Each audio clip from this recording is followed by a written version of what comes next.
Oh, One of the great things about these Zoom calls is I get to see people I haven't seen in a long time, Yeah. like Tawana and Manny and Deanna and Diane and all the other good people there. It's good to see you guys.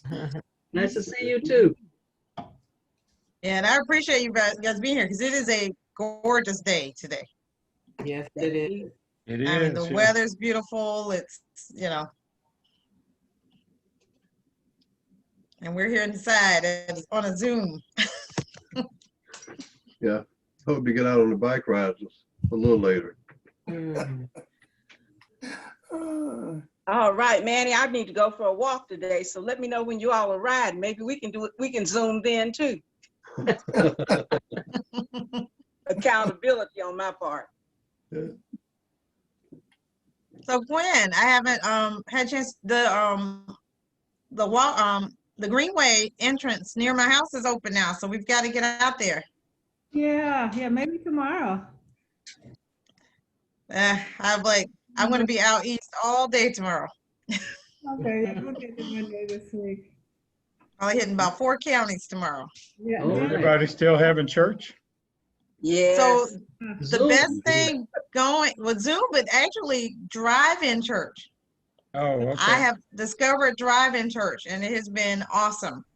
Great. So this will be my 3rd drive-in church service in I've done Union County, Moore County, and then tomorrow I'll be doing a drive-in church in Richmond County. All right. So all socially distant in your car. Great. And they usually let me come up at the end and address the congregation. And both Moore and Union actually have a Facebook live of the service. So I'm not only speaking to the folks in the parking lot, I'm also speaking to the folks watching it just like this. And they've allowed me, I pass out my palm cards at the end as people are driving out the one-way exit. Good deal. So nothing's better than a good drive in church. You say that again, and this is from a pastor. Okay. Where your pastor at, Louise? Unfortunately, not in your county. In your district, I'm in Cleveland County, but I still okay. To your area. Love What's your that church? I am at Brooks Chapel and Monday's Chapel. I'm United Methodist. Okay. Yep, and they know about you. There should be some members that were supposed to be on here, but I'll be passing the hat regardless. So not the collection plate, but the hat. Okay. Make sure it's a big hat too. You understand. Okay. Chris, you want to get going then? I think we gotta. Well, we're the Allens, Tawana, and Manny, and I'd like to welcome you to Precinct 60, the great Precinct 68. Here we have about a little over 1,600 Democrats and unaffiliated, and we're trying to get all those to the polls to vote for Cynthia Wallace. Tawana? Okay. In addition, I'd like to read off the co-hosts. Some are here and some are not. But we have Diane Baker. Raise your hand and wave when I call your name. Diane Baker, Vernell Cooper, Debbie Gibbs, Liz Johnson, Louise Learson, Davinia Shamsadine, Deanna Sullivan, the Honorable Mel Watt, and Tamia Williams. Kathy Howell, who was one of my she is a mentor still and has worked really hard with me to get some NCAE contacts and NEA contacts for you. And she's all the way from Oregon. Goodness. Louise worked for John Edwards, and she is my best friend, and Diane, along with Diane Baker. And we try to hold each other up in all of our activities. And I'm so grateful and thankful that they have been able to join us today. Just to mention, Kathy did reside in Charlotte for quite a few years and worked with SciCon and a few other grassroots organizations. a lot of community and political activists and organizers. That's where I cut my teeth. Okay, so I would like to introduce to you the Honorable Harvey Gantt. For the actual political work that I did, started in 1983 with his first mayoral campaign. We went through all of those campaigns all the way down through US Senate race. And it was one of the most inspiring and exhilarating experiences I've ever had. Harvey Gantt was the most valued, the most experienced candidate, and I wish he could have won all of them. To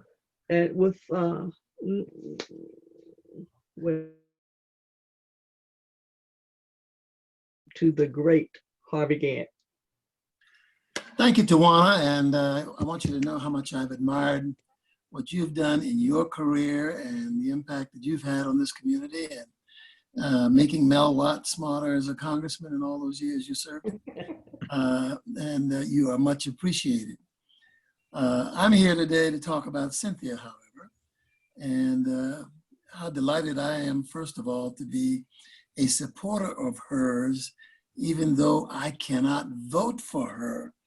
I really wish I could, but there's no way I can do that without getting in trouble. I don't want to do anything to cause any second glances at the electoral victory you're about to have on the November 3rd. I'm supporting Cynthia largely because first of all, she's a wonderful person. She really hasn't lived in this area all her life, but I love her life story, which is that she came from Georgia and had wonderful parents who cared about education. She has been well educated, going to one of the premier HBCUs in the world, Spelman College, and then getting other graduate degrees from other institutions of higher education, somewhere in Florida and some other places. She's got a career background in risk management, and she has most effectively been involved in politics. I think she came up on my radar when she served, I think, as a leading spokesman in the Democratic Party as Mecklenburg County chair, I believe, for a while. But she is running in the 9th district, and she must win this race. She just must win this race. The 9th district deserves better representation than Dan Bishop. And she is the absolute candidate who can make a difference, who would go to Washington caring about, a term I used to use way back in 1990, caring about kitchen table issues, people in good jobs and working for adequate health care and supporting Medicaid expansion and all those good things I think that North Carolinians need. She understands and believes in from the heart. So I'm here to support her, and I'm even giving her I've given her a contribution, and I plan to give her a little bit more because we're coming down into the last lap of this race, and she needs our support more than effort. Congratulations, Cynthia, on a wonderful race that you've run so far, and hopefully soon we'll be calling you Congresswoman Wallace from the 9th District. Now, am I supposed to introduce anybody else? Yes, your boy. My guy. Well, this guy that I'm going to introduce now, I remember meeting years ago in Charlotte, and he was wet behind the ear attorney out of Yale and went to school at Chapel Hill, and seemed to be exactly the kind of person that would understand what it would take to win a city council race And he took that over, and the rest is history. The rest is truly history. We ran a race led by Mel Watts, managing and being the administrator of the campaign. And we won that and subsequent other races, and even got to the big race in 1990. And he was always back there manipulating and working and trying to do the best. And I can never say that I lost any race because of Mel Watts' participation. He simply went on from there to become the first congressman from the newly derived 12th district, and served there for better than 2 decades, and then went on to be the Housing Finance Agency director, and served there ably for 5 years. But the way I really get to know him most is I used to beat him up on the tennis court, and now we battle on the golf course, but we have remained friends over the years.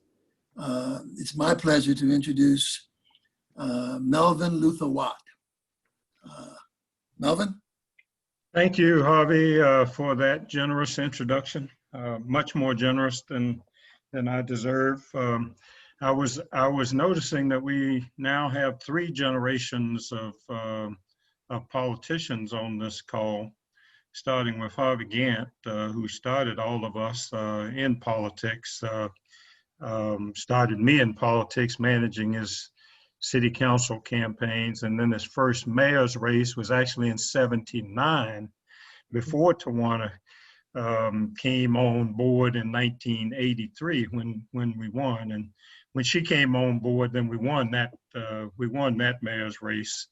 And then I guess I'm the 2nd generation of politicians on this call, and then Cynthia is the 3rd generation of politicians on this call. So in a sense, we're trying to pass the baton on to people who we believe are the most qualified and ready to take up the baton and keep it moving, and ultimately at some point in years future pass it on to someone else. So I thank all of you for being on the Zoom call. I'm supporting Cynthia for a number of reasons. Many of you don't know how important having a financial services background would be to the 9th Congressional District. I served on the Financial Services Committee for 21 years, I guess it was, in Congress. Charlotte and this area is the 2nd largest financial capital in the United States, 2nd only to New York's Wall Street area. And of course, when I went out and Alma Adams became the representative of the 12th Congressional District, that left nobody on the Financial Services Committee. Alma's done a great job on the Education and Labor Committee, which I don't diminish the importance of. It's very important also. But to represent a congressional district that has the kind of financial power that the 9th and the 12th congressional districts have, I think Cynthia's background is absolutely suited for that purpose. And one of the things I would do if and when she is elected is encourage the leadership in the House to replace our representative on the Financial Services Committee, knowing and feeling confident that Cynthia has the background and experience to take up that mantle and represent the financial services interest, while at the same time balancing that interest against the interests of the people and making sure that the financial services industry deals fairly with the citizens in the district, which is what I tried to do throughout the 21 years that I served on the Financial Services Committee.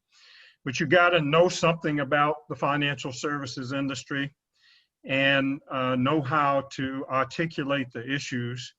And my discussions with Cynthia perfectly. I love her background. She's the sister to one of my sisters from Spelman College. Spelman is a powerful, and has always had powerful representatives in the education arena, in the political arena. And I just think Cynthia is going to do a great job. So that's enough from me. I was supposed to give you some background on her, but Harvey did that for me. I think you all have heard enough from me and Harvey Gantt. It's time for us to hear from the real deal, the person who we all are gathered to support today. And that's my friend, Cynthia Wallace. Take it away, Cynthia.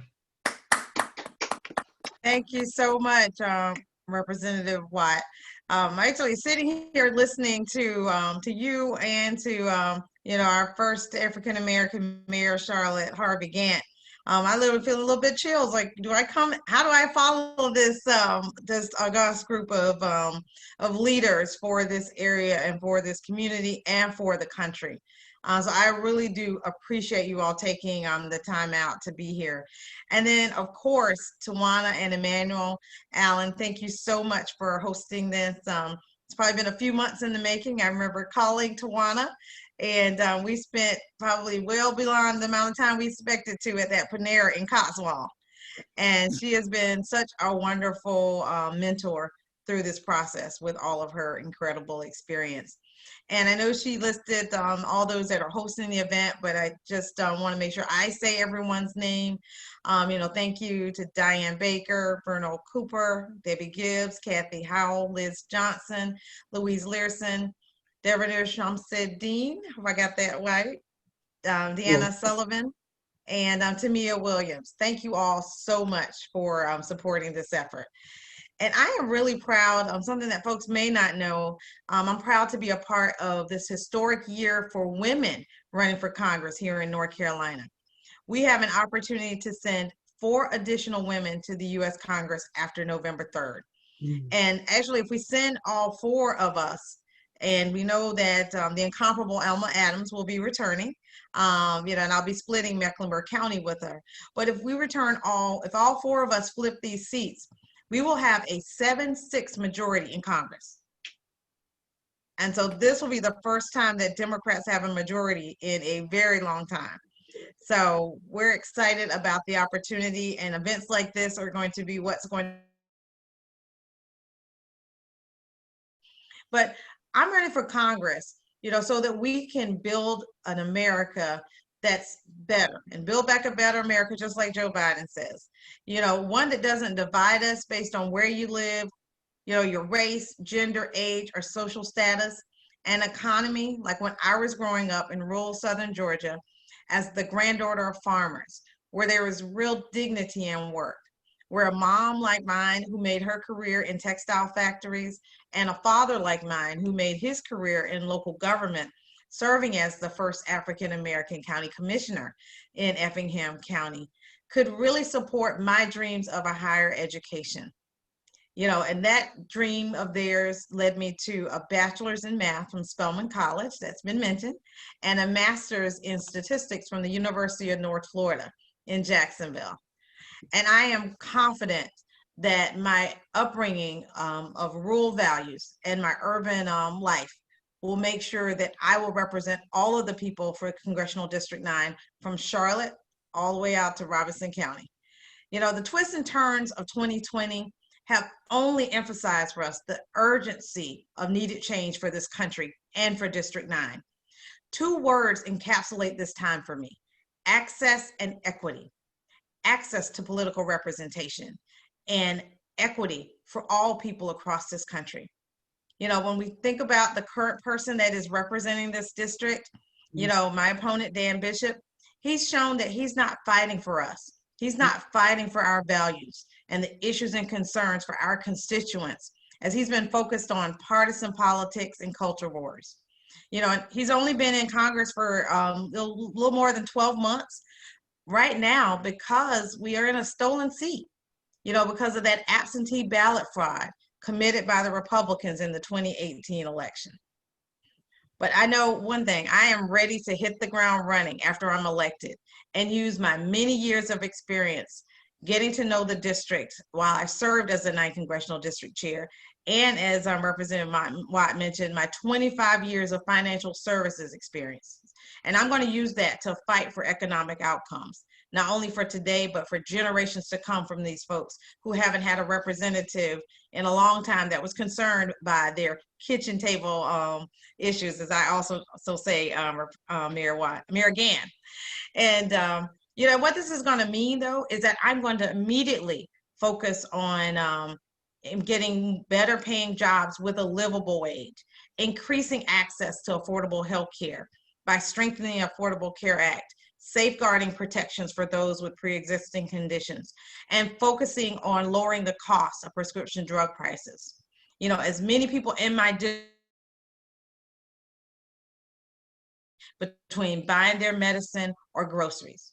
And I'm also going to focus on broadband expansion and the reduction of student loan debt. When we look at, you know, how we're going to win this, I'm just going to close on the facts. I hear skepticism sometimes about the odds for this election. Well, here are the facts. This seat was lost by 905 votes in 2018. And that was with that absentee ballot fraud that I mentioned. But the lines were redrawn last year in December. And what it did was it took some of the red areas out and replaced them with more blue areas. And our own polling has shown that I'm only a few points behind Dan Bishop. And that's before my message gets out. Once the message gets out about all of that experience that I have and about how my values are aligned with the folks of the district, and people are reminded or introduced with what Dan Bishop has done in North Carolina and what he's been doing in Congress, I actually shoot well ahead of him. And so we know this race is winnable. And, you know, but you guys are here, so you know what's at stake. You know that this is the most consequential election of our lifetimes, and our little democracy is on the ballot. But with efforts like what we're doing today, we can win races. And I actually like to say, instead of top to bottom on the ballot, I actually say from the bottom to the top, because every race on that ballot is so critical and so important, from our judicial races, county commission, to Congress, to Senate, to our, you know, Council of State right here in North Carolina. But I'm excited to play my role, you know, along with others that are going to get elected on an exciting night on November 3rd, to returning our country to a rational, compassionate leadership from the counties of the 9th District to Washington, D.C. So thank you all for being here, and I am open for some questions.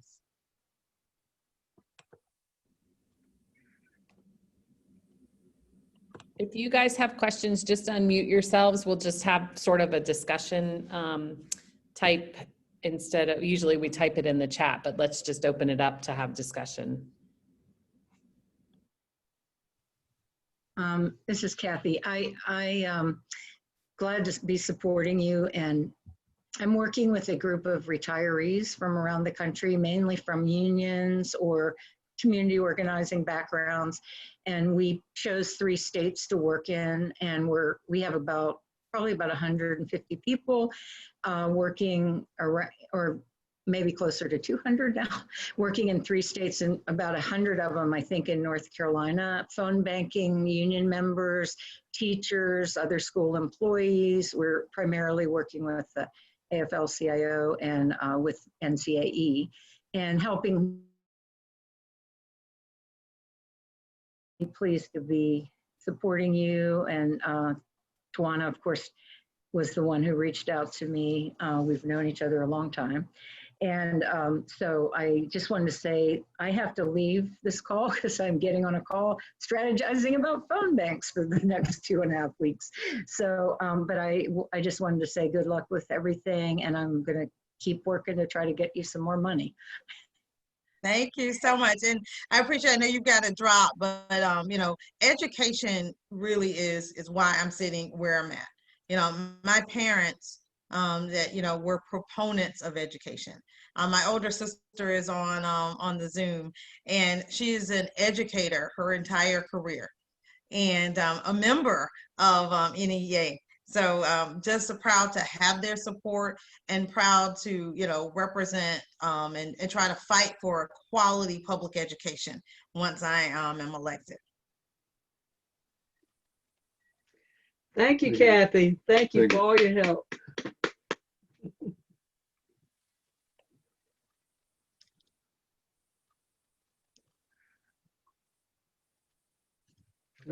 Okay. Any other I was wondering about questions? the outreach effort in the eastern part of the state. How are we looking there? Well, great question. You know, you know, I think I mentioned briefly that I served as the chair for the 9th Congressional District for the Democratic Party for almost 4 years. And so over that time, I had an opportunity to spend quite a bit of time, not only here in Charlotte doing that role, but all the way, you know, across all of the counties of the district. So I was fortunate to have built some really strong relationships.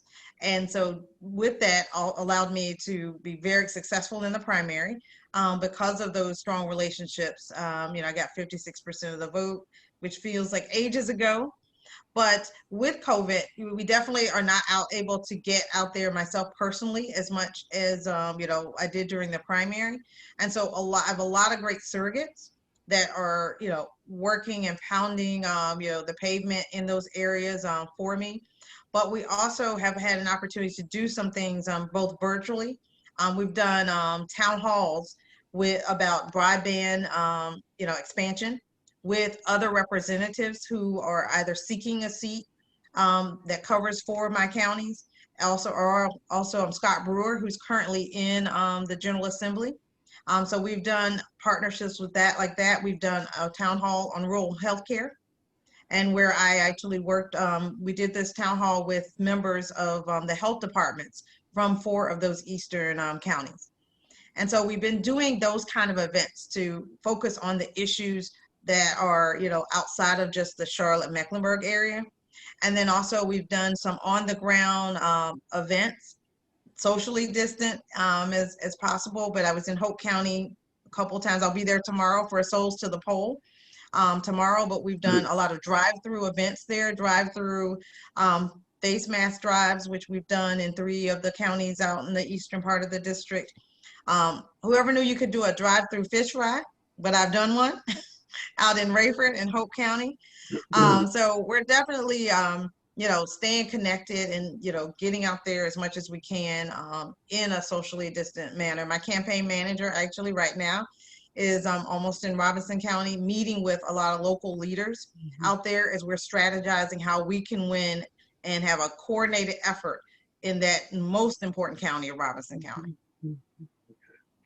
Well, Cynthia, one of the things I noticed when I helped my mother fill out her absentee ballot, I'd forgotten that the Republicans made it impossible to pull a straight Democratic lever. So you have to go candidate by candidate, race by race, all the way down the ballot.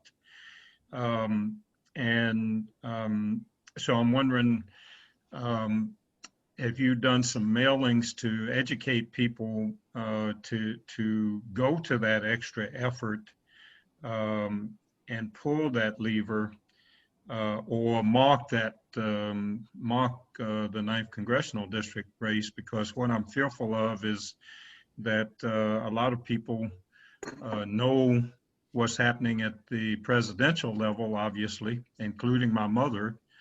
She was well aware of you know, the fact that Biden and Trump were running against each other. But once you get beyond that top tier race, maybe beyond the governor's race, there's just a lot of traffic on the ballot. So I'm wondering what you're doing to try to make sure that people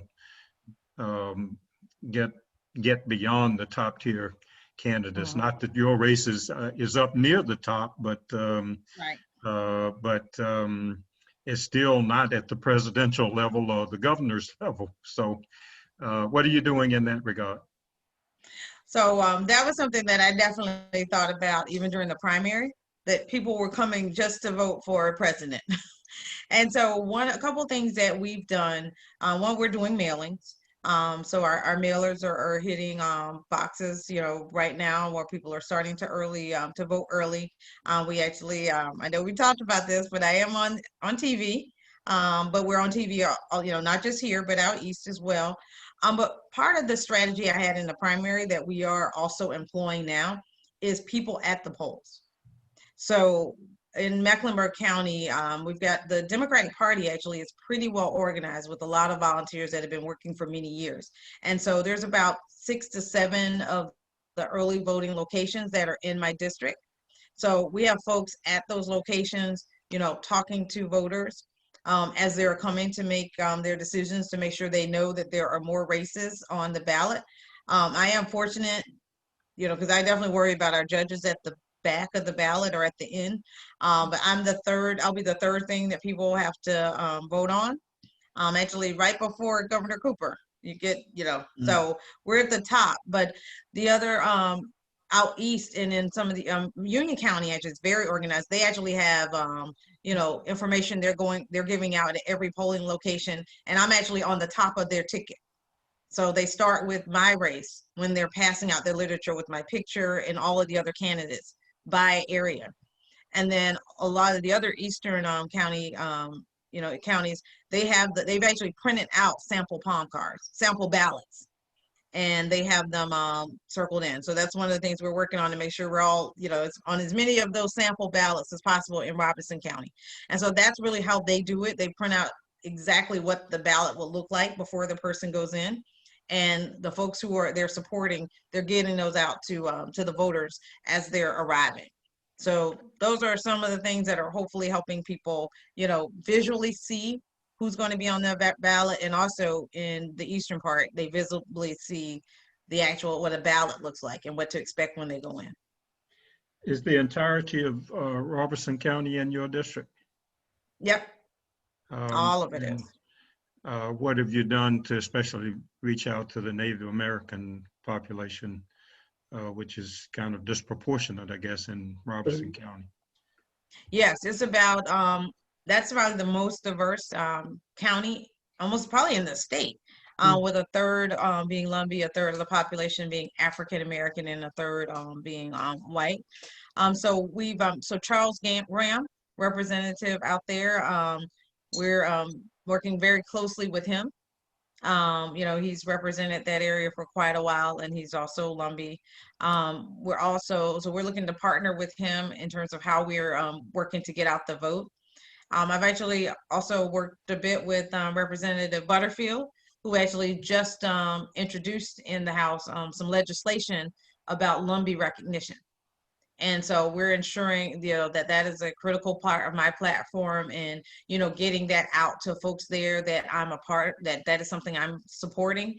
The Democratic Party actually just launched a Native American caucus, a Native American group, and I've had an opportunity to speak before them as well.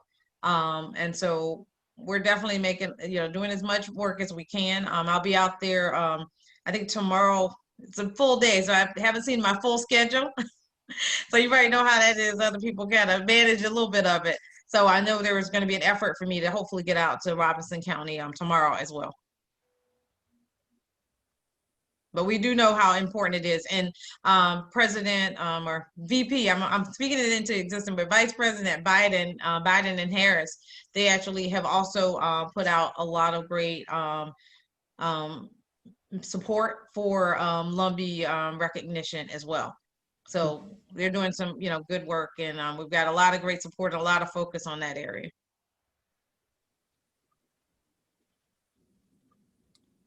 How you doing with money? Are you able to do the things you want to do in the next 2.5 weeks to win this race? I can always use more money. We're, I knew you you were know, gonna- so we've got a plan, but we're still furiously fundraising to meet that plan. You know, it is, you know, I would say, you know, it has definitely been, as one of my friends says, more than a notion to campaign in a pandemic environment. In particular, being a first-time candidate, and then also in particular being an African American candidate. So there definitely are some, you know, unique opportunities as well as challenges. I will, you know, so we're doing fine. I mean, we've been keeping pretty close pace to Dan Bishop. He did outraise us by the most this quarter than he had in any of the previous quarters. But he's not a prolific fundraiser. So it's not like we're running, you know, against someone that has $3-4 million in the bank. He doesn't. So that's definitely helpful. But you know, this district, because we had 2 races back to back, we've definitely experienced a bit of donor fatigue for District 9. As we call, you know, some of the folks that are the institutional donors. And that's when I alluded to this race is a close one. It has been. So some of those institutional donors also sometimes now think they don't know how we can win District 9, even though we pretty much almost won it in 2018. So those are some of the, you know, some of the challenges, but working, you know, closely to CBC, the Congressional Black Caucus has been helpful. They're actually working on some additional polling to support getting additional funds that'll hopefully convince some of the people that seem to still need convincing that this is a, you know, a close race. But we've got a lot of great folks that are helping, but we need more help. You know, we've got a great plan and we've got to have a lot of fundraising to ensure that the plan we've devised is fully funded. So that's why I'm glad folks are here, and hopefully this isn't your last effort to support me. Well, ninth district voters should know this is the best opportunity we've ever had to get someone in who represents our interest. And so the most we can expect the most we should expect is their vote. But beyond that, we have friends, relatives, colleagues who live outside of the district, who know people who live in the district. And we're concentrating on trying to get those folks to know who you are and what you are about. So we will continue that effort. And today's call does not stop the fundraising effort. We still got a little time left that we can do more. So I encourage all of us to go into our email lists or whatever list we have for our family and colleagues and associates to reach out and help you. We're talking about the broader community now coming in to help where we are really needed. We got Alma Adams on the other side of Mecklenburg County. We need you now. Yeah, and I say I was on a so I've already done a little bit of fundraising calls already today. I've done a few hours of it already actually, and you know, and that's one of the persons I was talking to who said, you know, they don't live in the district, but I said we have an opportunity to have 2 Democrats representing Mecklenburg County and representing your interests, because it's very clear Dan Bishop is already, you know, his votes tell the story even in Congress. You know, voting against coronavirus relief and being only one of 40 Republicans out of 180 Republicans, only 40 of them said no to that bill. And so he's in this district. The other, you know, I hope folks saw my that outstanding endorsement I got a couple of days ago from the Charlotte Observer, yes, which clearly laid out, you know, why, you know, I was a good fit for this district with my rural background and, you know, my financial services experiences, but also why he was a bad fit for the district. You know, this is not a far right district. This is a pretty, you know, this is a moderate district. And the representation that we would continue to receive from him is obviously not what doesn't represent this district and the demographics of them. So we're making sure, and that's where the resources come in, you know, making sure that that story and that message gets out. And so that's where help, like, folks here are doing the event we're having on Monday, Representative Watt, which is the one that that Joyce Brayboy is a part of. So if you know some folks in DC that would be interested in joining that group, that is there. We can definitely, Kristen, send out that, those efforts so that you can bring some more people in. We're hoping that's going to be one of our, most successful opportunities for increasing, getting these funds in. And actually, several representatives have stepped on board, and, GK Butterfield, an outstanding mentor supporter. Representative Adams just sent out a great fundraising letter on my behalf. I think with Kristen yesterday, these days go together within the last couple of days. Yeah. So yeah, if there's you want to call some of your former colleagues, Representative Watt, or send them a note like, hey, have you supported Cynthia Wallace yet? I'll take that out. I'll reach out to a couple of them. Well, I'm going to personally send you another donation. But my analysis of your race, taking your previous Democratic challenger, he got that close, is that you've got to keep all of the Democrats that voted for Dan McCready. And you mentioned Robeson County, but that ought to be going to you in a landslide. It really ought to. I think you don't have the problem that McCready had, in the sense that this is a presidential election year, and from all the barometers I'm reading, the turnout amongst Democrats is going to be maybe even historic. So this is your best chance to ride that wave, as long as people can know who you are, which is why I think we're making that promise that a lot of your campaigning in the next few weeks is frankly more grassroots, or putting your wonderful picture in front of lots of folks who look like you as much as possible, because they're going to go vote for Trump. And you just want to make it automatic that they're going to also vote for you, and that they have a good reason to vote for you, not just because of your face, but what you stand for. And so turnout, in my opinion, turnout should not be an issue. The question is folks knowing who you are and feeling excited about voting for you. And that's exactly it. I don't know if any of you know Monica McLeod. We've spoken a couple of times. And, she put it this plainly. She's like, basically my goal, because GOTV, to your point, Mayor Gantt, is, number one, that's going to be that's Biden. They're going to be doing that, right? Like in the news, Donald Trump is going to help get out the vote, I think, for everybody. But it is going to be, getting to that third spot and, selecting my name. And that's really the goal, is making sure they know that you go to that third slot on your ballot and I'm voting for Cynthia, as I'm going to vote for Biden. And so we are doing, we're actually literally making the final edits on some posters that we're going to get into barbershops and beauty salons out across the district.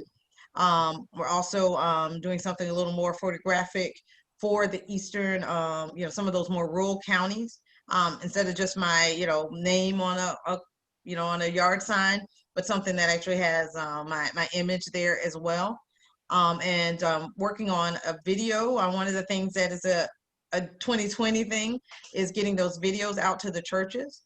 And so talking to someone at the top from a faith perspective for Biden Harris, who is going to get us the connections to get a pre-recorded video that'll be able to be played across AME Zion churches and a couple of the other denominations. Very good. Very good. Absolutely.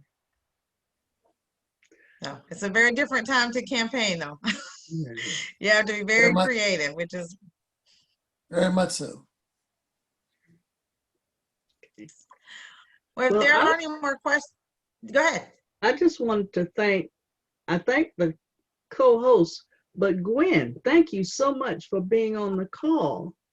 We appreciate your interest, and hopefully you can speak to your friends and colleagues about Cynthia that you know who live in the 9th district or otherwise. We would appreciate all the support. Louise has sent out over 100 emails to people over in the west of Mecklenburg County to get them to support you. And Diane and Deanna live in the 9th district, and they have been very supportive with their money, and I'm sure that they will do the same with their email list as well. I want to thank everyone for coming on board. Thank you, Tamia. That's my daughter right there. our daughter. You see, she looks like Manny, right? Okay, so I appreciate all of you joining us today, and thank you, Congressman Watt, my former boss, and Harvey Gantt, the guys that we worked with back in the day. I was with Mel for 22 years, guys. That's So, a long time. Yeah, it is. Yeah, it is. And I appreciate learning so much from both of you, and we've been able to put it to work for some of these other candidates. Great. Mhm. Well, awesome. Well, thank you. And Gwen has been a big supporter. Gwen High, where there has been a friend and a mentor, and she's been on the ground since before she's one of the first calls I made. Okay. We met at a precinct meeting in 2008. And, right, we're both big Obama supporters. And she has been a great mentor as well as navigating Charlotte and getting to know Mecklenburg County, the politics and the community. And it was great to see you, Tamia, at the, you came through and did you come through at the yard signs? I think it was. Good memory. Yes, the drive-through of the church. Yeah, we do drive-through yard sign pickups. So drive-through is the thing you do in the age of COVID. But definitely, Tawana, just thank you again, for your mentorship. I know you talked about the people who mentor you, but you have definitely been a wonderful mentor to me and support throughout this. And, Manny, that precinct, I know I'm going to blow it out in that great, is it 83? I'm going to blow that one out. And so I appreciate your support. So thank you all for being here. I'm ready to, day one, I already have some dates from our orientation. So I am excited to be in DC starting on November 12th as your representative of Congressional District 9. We have not had a Democrat hold this seat since 1963. Wow. So we are going to create history. I will be the first African-American to represent this district. So I'm sitting here with all these firsts. I'm the daughter of a first. And so I'm ready to take my place in helping support this country, support this district, and represent all of us. So thank you so much and have Best a great wishes. afternoon. Let's do this, y'all. Thank you.